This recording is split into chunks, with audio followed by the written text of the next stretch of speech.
ऐसा नहीं है कि किसी बड़े अफसर ने खुद सड़क पर उतरकर दंगाइयों को पहले कंट्रोल ना किया हो। ये जरूर है, ऐसा वर्षों बाद दिखा है। बहराइच के हालात कंट्रोल करने सीएम योगी के आदेश पर ADG law and order Amitabh Yash पहुंचे तो हाथ में पिस्टल लेकर खुद उस दिशा में चल पड़े जिस तरफ दंगाइयों की भीड़ थी।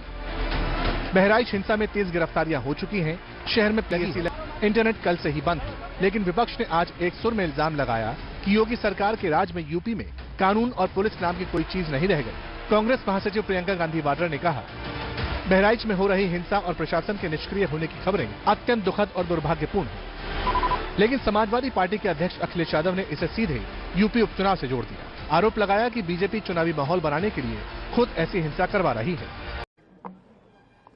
सबसे पहले तो मेरी अपील होगी कि जो पक्ष उसमें हैं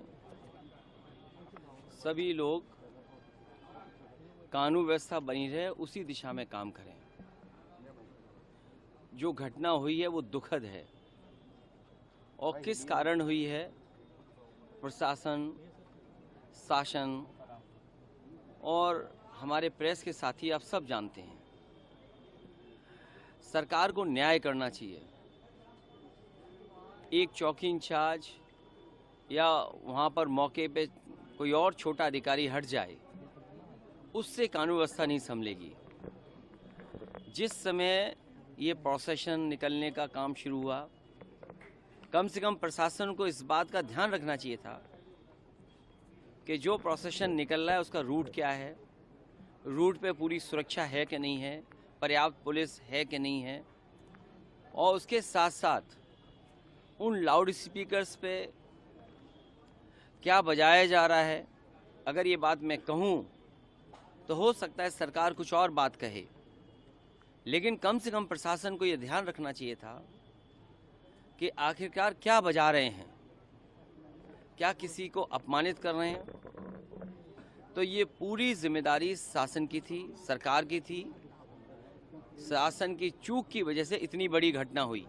केवल बहराइच में नहीं, इसी तरह सदियों पुराना, कई सौ वर्ष पुराना मेला लगता है बनारस रामनगर में।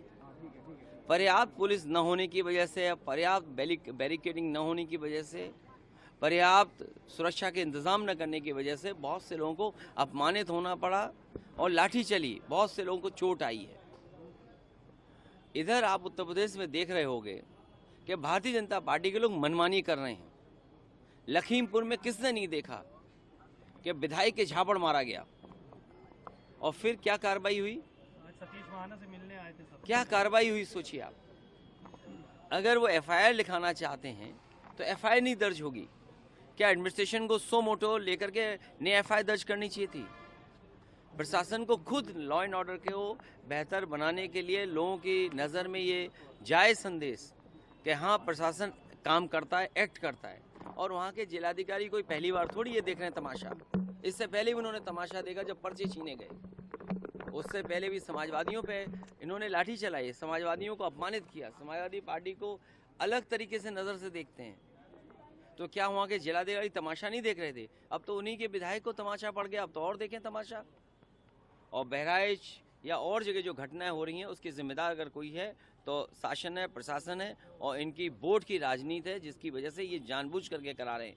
कभी किसी के खिलाफ स्टेटमेंट दिलवा देना, कभी टीवी चैनलों पे झगड़ा करा देना, ये इनकी सोची समझी चाल है। मैं जनता से अपील करूंगा कि भारतीय जनता पार्टी की चाल समझिए।